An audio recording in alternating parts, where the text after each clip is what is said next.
আৰু এতিয়া ঠিক আছে নাটকৰ কথা পাতিলো আপোনাৰ সাংসাৰিক জীৱনটো কেতিয়াবা এনেকুৱা আহে নেকি প্ৰত্যাহ্বান যি নাই সংসাৰখন ধৰিম পৰিয়াল ধৰিম নে মই এই 30 বছৰ যাত্ৰাত 35 বছৰীয়া যাত্ৰাত নে মই ভ্ৰাম্যমানখন ধৰিম তেনেকুৱা আহে নেকি এনেকুৱা এটা হ'ল কথাটো তাৰমানে মই বিয়া হোৱা দিন ধৰি মোৰ পৰিবাৰেও এইটো বস্তুৱে পাই আহিছে যে মই মানুহটো ঘৰত 2.5 মাহে থাকোঁ হয় আৰু ঘৰখনো ঠিক তেনেকৈ মোৰ ছেট হৈছে মোৰ বাচ্চাকেইটা মোৰ 2জনী ছোৱালী তাহাঁতিও সৰুৰ পৰাই সেইটোৱে পাই আহিছে যে আমাৰ দেউতাই বাহিৰত ইমান দিন থাকে 2.5 মাহ আহি এই সন্ধিয়া লগা আৰু এইখিনি সময়ত আমি কিতাপ পঢ়া সময়খিনিত দেউতাই নাটক লিখি মূল মানুহজন যেতিয়া ঘৰত নাথাকে তেতিয়া গোটেই ঘৰখনৰ দায়িত্বটো মানুহগৰাকীয়ে ল'ব লগা নিশ্চয় যদি ধৰক বাইদেউ সেইখিনি যদি দায়িত্ব পালন নকৰিলে আপুনি এনেদৰে কোনো কাৰণত মই এনেকৈ ঘূৰি ফুৰিব নোৱাৰিলোহেঁতেন আৰু এই ক্ষেত্ৰত তেওঁ সাংঘাতিক চিজিল আৰু ধুনীয়াকৈ নিয়াৰিকৈ কৰিছে ছোৱালী 2জনীক স্কুলিঙৰ পৰা আৰম্ভ কৰি বৰ্তমান মোৰ ডাঙৰজনী ছোৱালী তাই MBBS কৰি আছে লক্ষ্ণৌত ভাল কথা সুন্দৰ সৰুজনীয়ে এবাৰ গুৰুকুলৰ পৰা 98% পায় তাই এতিয়া দিল্লী ইন্দ্ৰপ্ৰস্থ ওমেন্স কলেজত ডিগ্ৰী পঢ়িছে সুন্দৰ গতিকে আমাৰ দৰ্শক কম আছে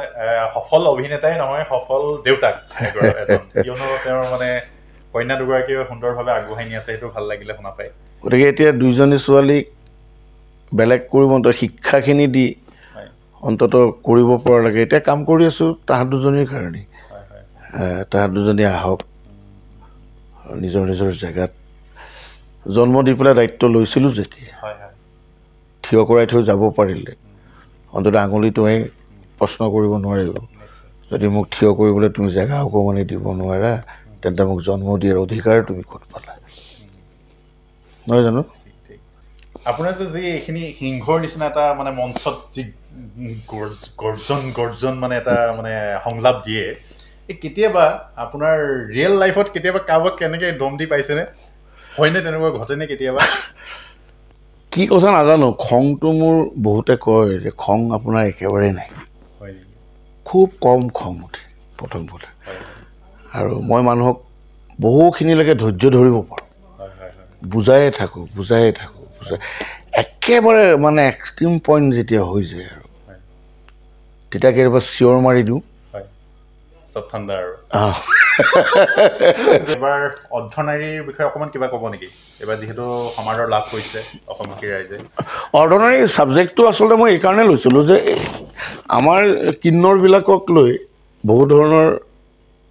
হেৰি আমি পাই থাকোঁ আৰু কিন্নৰক লৈ পেলাই আমাৰ সৰু সুৰা চৰিত্ৰ হৈছে কিন্তু ফুল ফ্লেজেড ড্ৰামা হোৱা নাছিল যোৱাবাৰ কোহিনুৰত মই দিছিলোঁ অৰ্ধনাৰী আৰু এইবাৰ মই যিখন কৰি আছোঁ অৰ্ধনাৰী 2 এই চিকুৱেল নহয় সেইটো কাহিনীৰ লগত এইটো কাহিনীৰ কোনো মিল নাই আৰু অৰ্ধনাৰী ছাবজেক্টটো এইবাৰ যিটো ছাবজেক্ট লৈছোঁ ইয়াত মই এটা সাংঘাতিক ছাছপেন্স এটা আছে যিটো মই এতিয়া ভাঙি নিদিওঁ একদম শেষ মুহূৰ্ততহে দৰ্শকৰ ক্লিয়াৰ হয় ছাছপেন্সটো তেতিয়ালৈকে থাকে আৰু ছাছপেন্স ধৰি ৰখাটো নাটকত বৰ সহজ নহয় লিক হয়েই লিক নকৰাকৈ ৰাখিব পৰাটো চালে গম পাব আৰু চাওক মই ভাবোঁ অৰ্ধনাৰীখন চাওক বৰ নহয় ভ্ৰাম্যমানৰ নাটক যেতিয়া এণ্টাৰটেইনমেণ্টটো থাকেই তাৰ মাজেদি মই এটা বেলেগ ধৰণৰ ছাবজেক্ট এটা লৈ গৈছোঁ চাওক অকণমান বেলেগ সোৱাদ এটা পাব আপোনাক যে অসমবাসীয়ে এটা নাম দিছিলে ভ্ৰাম্যমান জগতত বাচ্চা কিন্তু সেইটো আপুনি স্বীকাৰ কৰে নে সেই নাটকখন মানে এটা কিন্তু ৰাইজৰ মাজত অন্তৰ জয় কৰিবলৈ সক্ষম হৈছিলে কিন্তু বাচ্চা নাটকখন আচলতে তাত মই এটা বস্তু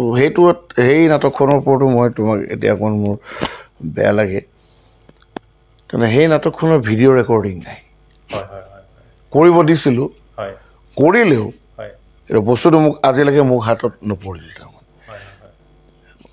তাত মই এটা বস্তু দেখাইছিলোঁ বাচ্চা নাটকখনত মই 2টা কেৰেক্টাৰ কৰিছিলোঁ ককাই ভাই আৰু ডাঙৰ কথা হৈছে এখন মঞ্চতে 2টা একেলগে ওলাইছিলোঁ 2টা চম্পক শৰ্মাক মানুহে দেখা পাইছিল আৰু 2টাই কথাও পাতিছিল সেইটো বস্তু এটাকে ভ্ৰাম্যমানত হোৱা নাই। হোৱা নাছিলে, হয়। মোৰ হুবহু মুখ এখন মুম্বাইৰ পৰা বনাই অনা হৈছিল, হয়। মাস্ক, আৰু মোৰ চাইজৰ এজন এক্টৰক সেইটো পিন্ধাই দি হয়। তাৰ ডাইলগছবিলাক মই ৰেকৰ্ডিং কৰি বাহ।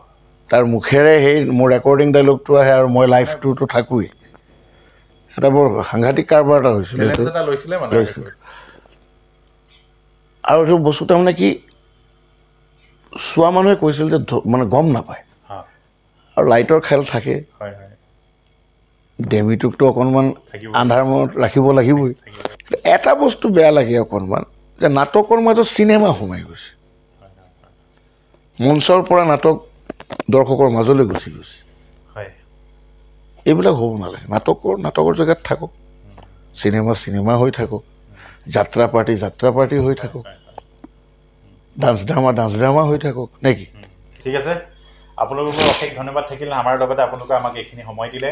আৰু যদিহে আপোনালোকে আজি আমাৰ চেনেলৰ ভিডিঅ' প্ৰথম চাইছে তেন্তেহ'লে আশা কৰিম আমাৰ চেনেলটো ছাবস্ক্ৰাইব কৰি দিব, আৰু আহি থকা দিনত এনেধৰণৰ নতুন নতুন ভিডিঅ' লৈ আপোনালোকৰ মাজলৈ পুনৰ আহিম। ধন্যবাদ।